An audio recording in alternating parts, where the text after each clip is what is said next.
Hello everyone, welcome to my channel. So आज के इस वीडियो में मैं बात करने वाली हूँ कि जो भी दिन बचे हुए हैं IBPS PO मेंस के लिए, उसके लिए मैं क्या प्रिपेयर कर रही हूँ, कैसे कर रही हूँ और मेरी स्ट्रैटेजी क्या है। मैं ये नहीं बोल रही हूँ कि आप यही फॉलो करो, लेकिन अगर आपका फर्स्ट टाइम है मेंस और आपने इससे पहले मेंस नहीं दिया है तो आप चाहो तो ऐसे भी स्ट्रैटेजी फॉलो कर सकते हो या एक आइडिया ले सकते हो कि ऐसे ऐसे भी फॉलो कर सकते हैं। बाकी आप अपनी स्ट्रैटेजी फॉलो करो, मैं ऐसा नहीं बोल रही हूँ कि आप ऐसे ही करो।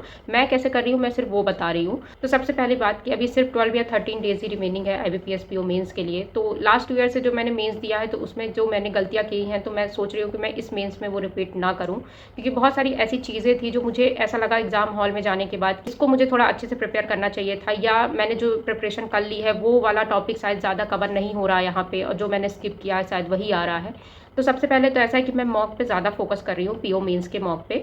बहुत लोग बोलते हैं कि PO मेंस के मॉक से फ़र्क नहीं पड़ता, कॉन्सेप्ट क्लियर होना चाहिए, जो कि एक बहुत अच्छी बात है। लेकिन हाँ, अगर आपको क्वेश्चन प्रैक्टिस करने हैं तो कहाँ से मिलेंगे, उसके लिए मॉक तो लगाना ही पड़ेगा। बहुत लोग सबमिट करके भी मॉक देते हैं, पर मैं ऐसा मॉक कभी नहीं देती हूँ। मैं टाइमर के साथ ही देती हूँ ताकि मुझे एटलीस्ट अंदाज़ा हो सके कि वो पर्टिकुलर टाइम में मैं कितने क्वेश्चन सॉल्व कर पा रही हूँ और मेरी कितनी कैपेसिटी है और कौन से टॉपिक मुझसे स्किप हो रहा है, तो उसको अच्छे से एनालिसिस करना हर सेक्शन का। और साथ में मैं GA भी प्रिपेयर कर रही हूँ। 2-3 मॉक जो मैंने स्टार्टिंग में दिए थे उसमें मैंने GA प्रिपरेशन नहीं की थी, तो GA सेक्शन मैंने अटेम्प्ट नहीं किया था, तो मेरा स्कोर थोड़ा सा कम था। लेकिन ठीक है, मैंने जब से GA की प्रिपरेशन अच्छे से करी है उसके बाद मैं उसका रिवीजन करके मॉक में अटेम्प्ट करती, तो जो मेरे स्कोर है वो थोड़े इंप्रूव हो रहे हैं पहले के मुकाबले। ऑफकोर्स GA से आपको एक एज मिलता है एग्जाम में, साथ में डिस्क्रिप्टिव भी रहता है, वहाँ से भी लीड मिलती है।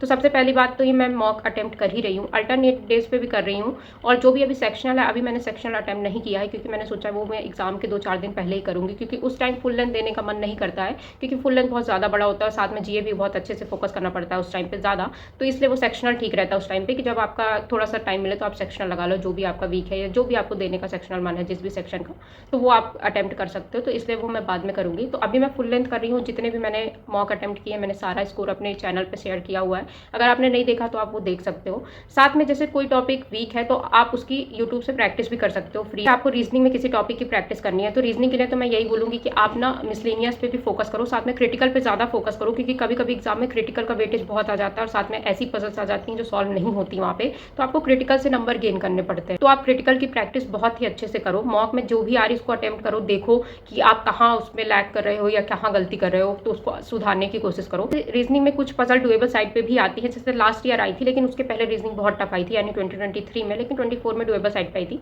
तो आप उसकी पजल की प्रैक्टिस कर सकते हो अच्छे से। और जो ऐसे डुएबल साइड पे रहती है, यानी डबल वेरिएबल के साथ रहती है, थोड़ा अनसर्टेन रहता है, या फिर उसके साथ कोई फैमिली रिलेशन रहता है, तो ऐसे वाली पजल रहती है, तो अगर आप उसकी प्रैक्टिस कर लोगे तो वो एग्जाम में आपको हेल्पफुल रहेगा, अगर वैसे ही पेपर आता है तो। उसके बाद डाटा सफिशिएंसी की भी प्रैक्टिस अच्छे से कर लेना रीजनिंग में। लेकिन हाँ, अगर 3 स्टेटमेंट के साथ आती है ना, वो थोड़ी टफ हो जाती है। अगर उसमें बहुत 3 स्टेटमेंट आ रहा है तो उसमें थोड़ी कंफ्यूजन ज़्यादा रहती है। तो कभी कभी हमें ऐसा लगता है कि डाटा सफिशिएंसी और इनसे नंबर गेन किए जा सकते हैं और हम पजल स्किप कर देते हैं, लेकिन वो लास्ट में डाटा सफिशिएंसी भी गलत हो जाता है और पजल भी अटेम्प्ट नहीं होती। तो हमेशा ये करना है आपको कि पहले देखना है कि डाटा सफिशिएंसी के जो क्वेश्चन है उसमें आप अटेम्प्ट कर पा रहे हो या नहीं कर पा रहे हो वैसे क्वेश्चन, क्योंकि 3 स्टेटमेंट रहती है तो थोड़ा उसमें कंफ्यूजन रहता है। अगर 2 स्टेटमेंट है तो वो इजिली थोड़ा अटेम्प्ट हो जाती है, पर 3 में थोड़ा ज़्यादा कंफ्यूजन रहता है। तो ये रही रीजनिंग की बात। और उसके बाद मैं बात करूँ इंग्लिश की, तो इंग्लिश आपको पता ही मैं डायरेक्ट मॉक में ही अटेम्प्ट करती हूँ। अगर आपकी इंग्लिश थोड़ी बहुत भी ठीक है तो आप एवरेज नंबर लाने की कोशिश करो। सारे सब्जेक्ट की जो भी प्रैक्टिस है वो एटलीस्ट इतनी करो कि सब में एवरेज मार्क्स ही आ जाएं, क्योंकि ऐसा कभी कभी हम कोई सब्जेक्ट की प्रैक्टिस बहुत अच्छी कर लेते हैं और किसी को बिल्कुल निगलेक्ट कर देते हैं। तो कभी कभी ऐसा हो जाता है कि जिसकी प्रैक्टिस हमने ज़्यादा करी है वो सेक्शन बहुत टफ आ जाता है, और जो हमने निगलेक्ट करा वो ईजी आ जाता है, लेकिन उसकी प्रैक्टिस नहीं होती तो वहाँ से नंबर गेन नहीं होता। तो इस बार मैं यही बैलेंस बनाने की कोशिश करी हूँ कि अगर कोई सेक्शन बहुत वीक है तो एटलीस्ट उसमें सेक्शनल निकल जाए, और बाकी जो 3 सब्जेक्ट उसके अलावा बच रहे हैं उसमें मैं एवरेज मार्क्स तीनों में ही लाऊँ। जो स्ट्रेंथ है उसमें तो मैं अच्छे मार्क्स लाऊँ, लेकिन एटलीस्ट मैं एवरेज मार्क्स सब में लाऊँ, ताकि मुझे एग्जाम में जाके ये ना लगे कि अगर ये मैंने पढ़ लिया होता तो ज़्यादा अच्छा होता। ऐसा रिग्रेट नहीं हो, ये मैं कोशिश कर रही हूँ इस बार कि ऐसा नहीं हो। साथ में डिस्क्रिप्टिव की भी प्रैक्टिस आपको करनी है। उसके पहले मैं बात करती हूँ क्वांट की। तो क्वांट के लिए मैं क्या कर रही हूँ कि मैं ना, जैसे जो नंबर सिस्टम है, क्वाड्रेटिक है, अलजेब्रा है, जिनसे आप नंबर गेन कर सकते हो, तो वो वाले टॉपिक में ज़्यादा प्रैक्टिस करती हूँ। उसके मैं मॉक में क्वेश्चन भी अटेम्प्ट करती हूँ, या फिर मैं देखती हूँ कोई डुएबल साइड पर DI है, क्योंकि मेरा अर्थमेटिक बहुत अच्छा नहीं है, मेंस लेवल तो बिल्कुल भी अच्छा नहीं है। तो वहाँ से मैं कितनी भी कोशिश कर लूँ वो नहीं बन सकता मुझसे, मतलब कुछ ना कुछ मुझसे गलत हो ही जाता है। आधा स्टेप सॉल्व करने के बाद मैं उसमें स्टक हो जाती है तो मैं कोशिश करती हूँ कि मैं जो रिमेनिंग टॉपिक है वहाँ से नंबर गेन कर सकूँ। जैसे क्वांटिटी 1 और क्वांटिटी 2 वाले जो क्वेश्चन आते हैं तो उसमें अगर जैसे कोई एज का कंपैरिजन आ गया तो मुझे पता वो मैं कर लूँगी। उसके बाद उसमें जैसे कोई आ गया कि वाटर वाला आ गया या अल्कोहल वाटर का मिक्सचर वाला क्वेश्चन आ गया तो वो मैं कर लेती हूँ, तो उसके क्वेश्चन मैं बना लेती हूँ। लेकिन उसके अलावा अगर कोई टॉपिक आ गया तो मुझे अगर लगता है कि वो मैं अटेम्प्ट नहीं कर सकती तो मैं उसको नहीं करती हूँ। और मैं मैथ में ऐसी कोशिश कर रही हूँ कि एटलीस्ट मेरा सेक्शनल तो निकल ही जाए। लास्ट ईयर जो भी मैंने क्वांट में मिस्टेक करी थी मैं सोच रही हूँ कि मैं इस बार उसको रिपीट ना करूँ, क्योंकि लास्ट ईयर मैं आपको एक अपना एक्सपीरियंस शेयर कर दूंगी अगले वीडियो में कि मेरे साथ मैंने क्या क्या मिस्टेक करी थी एग्जाम में जिसके कारण मेरा क्लियर नहीं हुआ था। तो उससे भी आपको बहुत सारी सीख मिल जाएगी। उससे पहले तो ये जानना जरूरी है कि हमें पढ़ना क्या है, वो बहुत इंपॉर्टेंट है, क्योंकि अभी जो भी 12 या 13 दिन बचे हैं तो उसमें आप अच्छी प्रैक्टिस कर सकते हो।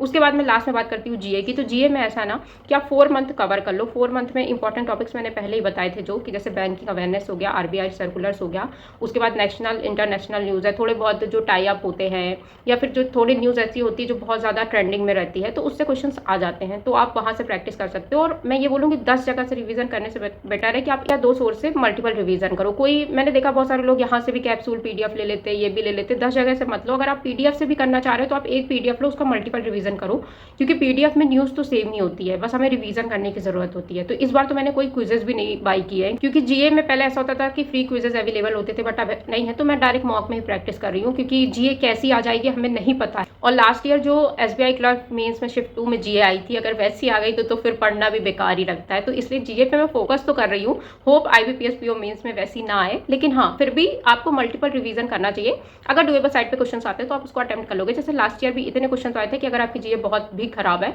तो आप उसमें एटलीस्ट कट ऑफ तो निकाल ही लोगे। तो ऐसी जीए भी आती है और 2-3 साल से ऐसी जीए आ रही, बहुत ज्यादा टफ नहीं आ रही है। और अगर बहुत ज्यादा टफ आएगी तो बाकी सेक्शन भी डुएबल साइड पे आएंगे, तो वो पेपर एक बैलेंस साइड पे ही रहता है। लेकिन हाँ मॉडरेट टू हार्ड ही बोलूंगी मैं पेपर को, ऐसा नहीं है कि इजी टू मॉडरेट आ जाएगा, मॉडरेट टू हार्ड की कैटेगरी में आएगा। और इस बार मैं होप कर रही हूँ कि पेपर एक ही शिफ्ट में हो और नॉर्मलाइजेशन ना हो जो लास्ट ईयर हुआ था, क्योंकि पीओ मेंस और एसबीआई क्लर्क मेंस नॉर्मलाइजेशन के बाद जो इम्पैक्ट हुआ है वो बहुत ही ज़्यादा बुरा हुआ है।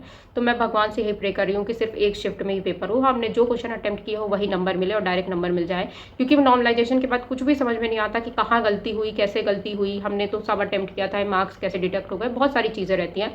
उसके बाद मैं बात करती हूँ डिस्क्रिप्टिव की। तो प्लीज़ आप डिस्क्रिप्टिव की प्रैक्टिस करते रहना, क्योंकि उसमें एक एज मिलता है हर बार। क्योंकि 2023 में ऐसा था कि डिस्क्रिप्टिव में बहुत अच्छे मार्क्स वो नहीं दे रहे थे, लेकिन 24 में बहुत अच्छे मार्क्स मिले हैं लोगों को, मैंने नेट पे देखा हुआ है। तो डिस्क्रिप्टिव पे ऐसा नहीं है कि आपको बहुत ज़्यादा हाई लेवल इंग्लिश लिखनी है, आप एक मीडियम इंग्लिश भी लिख दोगे तो चल जाएगा, बट हाँ सेंटेंस सही होना चाहिए। तो उसकी भी आप प्रैक्टिस करो, लैपटॉप पे ही प्रैक्टिस करना तो ज़्यादा बेटर रहेगा आपके लिए। और अगर आपने कोई भी डिस्क्रिप्टिव के लिए भी मॉक नहीं बाई किया है तो आप चैट जीपीटी वहाँ पे कमांड दे सकते हो कि आईबीपीएस मेंस के लिए जैसे क्वेश्चन आते हैं वैसा क्वेश्चन चाहिए और साथ में उसको एनालिसिस करना है। आप 10 मिनट का टाइमर लगा सकते हो, फिर उसमें प्रैक्टिस कर सकते हो। इसके लिए भी सेम आप कर सकते हो, उसमें आप अप्रॉक्स 15 to 17 मिनट्स का टाइमर लगा सकते हो, तो उसको प्रैक्टिस कर सकते हो। क्योंकि डिस्क्रिप्टिव में ऐसा ना कि टॉपिक ऐसे आते हैं कि आप उसकी प्रैक्टिस कर लोगे, बहुत ज़्यादा हार्ड नहीं आते हैं, लेकिन हाँ प्रैक्टिस बहुत ज़्यादा जरूरी है, वहाँ से उसकी प्रैक्टिस कर सकते हो। अभी मैंने डिस्क्रिप्टिव के लिए 1-2 टेस्ट लगाए हैं, बट उसका रिजल्ट अभी नहीं आया है, तो मैंने सोचा जब उसका देखती हूँ कितने मार्क्स आ रहे हैं तो मैं आपके साथ शेयर कर दूंगी कि मैं कैसे प्रैक्टिस कर रही हूँ और क्या कर रही हूँ। अगर होगा तो मैं उसके लिए एक अलग वीडियो भी बना दूंगी कि कैसे क्या इंटरफेस रहता है, क्या रहता है। ये है मेरी पूरी स्ट्रैटेजी कि मैं मॉक पे ज़्यादा फोकस कर रही हूँ, जीए का रिवीजन कर रही हूँ। जो टॉपिक वीक है आप उनको यूट्यूब से रिवाइज कर सकते हो और अच्छी प्रैक्टिस करो, एटलीस्ट एवरेज मार्क्स लाने की। मैं भी यही कोशिश कर रही हूँ कि हर सेक्शन में एटलीस्ट एवरेज मार्क्स भी आ जाएँ और डिस्क्रिप्टिव में अच्छे आ जाएँ, तो एक एज अच्छा मिल जाता है एग्जाम के लिए। और होप फॉर द बेस्ट, देखते हैं क्या होता है। अभी तो और अच्छा ही पेपर जाए, जो हम प्रैक्टिस कर रहे हैं वैसे ही क्वेश्चंस आए और अच्छे से हम उसको अटेम्प्ट कर सके। तो यही है मेरी पूरी स्ट्रैटेजी। आई होप आपको वीडियो अच्छा लगा होगा, अगर अच्छा लगा होगा तो like and subscribe to my channel. Thank you so much.